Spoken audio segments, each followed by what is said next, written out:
Praise the Lord. परमेश्वर में आप सबका स्वागत है। आज के मनन के लिए हम देखेंगे यशाया उसका 53वां अध्याय और उसका 5वां वचन। परंतु वह हमारे ही अपराधों के कारण घायल किया गया, वह हमारे अधर्म के कामों के हेतु कुचला गया, हमारी ही शांति के लिए उस पर ताड़ना पड़ी और उसके कोड़े खाने से हम चंगे हो जाएं। Praise the Lord. परमेश्वर इन वचनों के द्वारा हमें बताना चाहता है यीशु मसीह के क्रूस के मौत का उद्देश्य क्या था।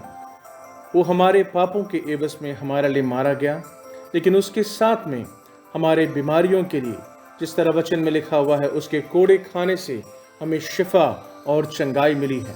प्रभु का वादा है, परमेश्वर का एक प्लान है कि हम अपनी बीमारी की अवस्था में ना रहें, हम अपने दुख की अवस्था में ना रहें, लेकिन परमेश्वर की उस क्रूस की मौत के द्वारा हम में एक नया जीवन आए। परमेश्वर जो है यीशु मसीह के एक यूहन्ना उसके 9वें अध्याय उसके 1 से लेके 3 को जब हम देखते हैं, उसमें यीशु मसीह एक अंधे व्यक्ति जो जन्म से अंधा है, उसको यीशु मसीह पूरी शिफा और चंगाई देते हैं। उसमें ऐसा लिखा हुआ है, जाते हुए उसने जन्म के अंधे एक व्यक्ति को देखा। इस पर यीशु के अनुयायी ने उससे पूछा, हे रबी, यह व्यक्ति अपने पापों से अंधा जन्मा है या अपने माता पिता के? यीशु ने उसे उत्तर दिया, ना तो इसने पाप किया है और ना इसके माता पिता ने, बल्कि यह इसलिए अंधा जन्मा है ताकि इसे अच्छा करके परमेश्वर की शक्ति दिखाई जा सके। इन वचनों के द्वारा परमेश्वर हमसे ये कहना चाहता है, आज की हमारी अवस्था, यदि हम लोग बीमार हैं, यदि हम लोग दुखी हैं, हम लोग जिस भी कंडीशन में क्यों ना हो, परमेश्वर हमारे इतिहास को नहीं देखना चाहता, लेकिन खुदा शुभ संदेश ये देना चाहता है, प्रभु यीशु मसीह में हमें शिफा और चंगाई है। आज की हमारी बीमारी की अवस्था में, आज जिस भी अवस्था में आप हो, प्रभु आपसे ये कहना चाहता है कि इसके द्वारा परमेश्वर के नाम की महिमा होगी।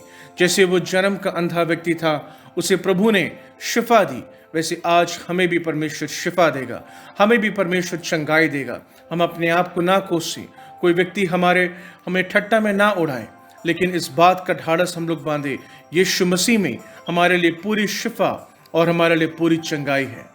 दूसरा इतिहास उसका 7वां अध्याय और उसका 14वां वचन बहुत ही सुपरिचित एक वचन है, जहां परमेश्वर अपने लोगों से ये कहता है, और मेरे नाम से पुकारे जाने वाले लोग यदि विनम्र होते तथा प्रार्थना करते हैं और मुझे ढूंढते हैं और अपने बुरे रास्तों से दूर हट जाते हैं, तो मैं स्वर्ग से उनकी सुनूंगा और मैं उनके पाप को क्षमा करूंगा और उनके देश को अच्छा कर दूंगा।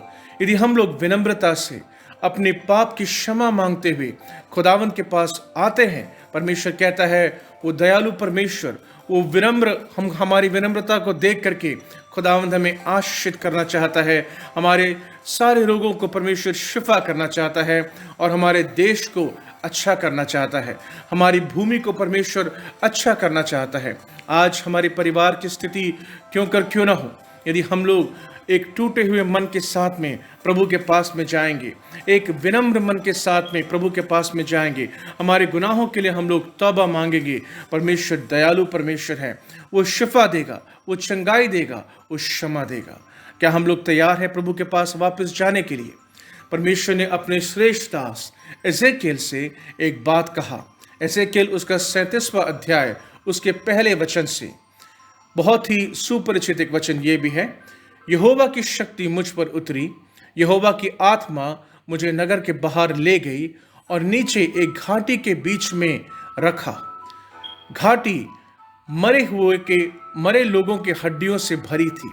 घाटी में असंख्य हड्डियां भूमि पर पड़ी थी। यहोवा ने मुझे हड्डियों के चारों ओर घुमाया। मैंने देखा कि हड्डियां बहुत सूखी है। तब मेरे स्वामी यहोवा ने मुझसे कहा, मनुष्य के पुत्र, क्या ये हड्डियां जीवित हो सकती है? मैंने उत्तर दिया, मेरे स्वामी यहोवा, उस प्रश्न का उत्तर केवल तू जानता है। मेरे स्वामी यहोवा ने मुझसे कहा, उन हड्डियों से मेरे लिए बातें करो, उन हड्डियों से कहो, सूखी हड्डियों, यहोवा का वचन सुनो। मेरे स्वामी यहोवा तुमसे यह कहता है, मैं तुम में आत्मा को आने दूंगा और तुम जीवित हो जाओगे। मैं तुम्हारे ऊपर नसें और मांसपेशियां चढ़ाऊंगा और मैं तुम्हें चमड़ी से ढक दूंगा। तब मैं तुम में प्राण का संचार करूंगा और तुम फिर जीवित हो उठोगे। तब तुम समझोगे कि मैं स्वामी यहोवा हूं। एजेकियल नबी ने परमेश्वर के वचनों को हूबहू जिस तरह खुदा ने कहा वैसा उसने उन हड्डियों से भविष्यवाणी किया और उसके परिणाम स्वरूप क्या हुआ? वो सारी हड्डियां वो देखता है एक बड़ी सेना के रूप में खड़ी होती है। आज हमारी अवस्था कितनी भी सूखी क्यों ना हो, हमारे जीवन की अवस्था कितनी भी नामुमकिन क्यों ना हो, परमेश्वर कहता है प्रभु सार्थक है इन सारे चीज़ों को जीवन देने के लिए। जो हमने सोचा है कि सब कुछ खत्म हो चुका है, यदि हम लोग खुदावन के पास में आएंगे जिसके लिए कोई भी चीज़ नामुमकिन नहीं है, परमेश्वर हमारे लिए बड़े बड़े कामों को करने के लिए तैयार है। हालेलुया। वचन को याद रखें, उसके कोड़े खाने से हमें शिफा मिली है। वो शिफा हमें विश्वास के द्वारा अपने जीवन में पाना है। शैतान शायद हमारे मन में इस बात को देगा कि तुम संदेह करो, ये तुम्हारे जीवन में कभी नहीं हो सकता, लेकिन खुदा का वादा कभी टलने का नहीं। हालेलुया। परमेश्वर ने जो कहा है प्रभु हमारे लिए जरूर करेगा। आकाश और पृथ्वी टल जाएंगे लेकिन प्रभु का वचन कभी न टलेगा। खुदावन हम सबको आशीषित अनुग्रहित करे। आइए हम लोग प्रार्थना करें। परमेश्वर आपके वचनों के लिए हम धन्यवाद देते हैं, आपके वादों के लिए हम धन्यवाद देते हैं, उस शिफा के लिए हम धन्यवाद देते हैं जो क्रूस के द्वारा हमें मिली है। परमेश्वर खुदावन हम अपने आप को विनम्र करके हमारे गुनाहों को आपके सामने खुदावन मानते हैं और आपकी दया के लिए खुदा प्रार्थना करते हैं। परमेश्वर हमारे देश को, हमारे परिवार को, हमारे जहन को, हमारे शरीर को, हमारे मन को खुदावन एक शिफा और चंगाई दे। परमेश्वर आज खुदावन यदि कोई असंभव बात हमारे जीवन में है परमेश्वर, जिस तरह एजेकियल नबी से आपने कहा भविष्यवाणी करो, इन सूखी हड्डियों को यहोवा के वचन को सुनाओ।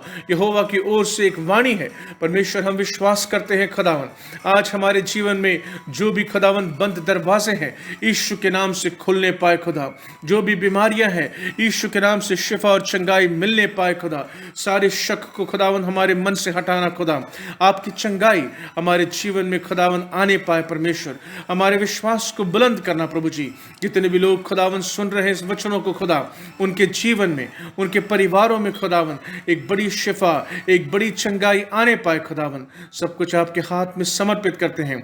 आपके प्रेम के लिए हम धन्यवाद देते हैं। यीशु नासरी के नाम से मांगते हैं, आमीन।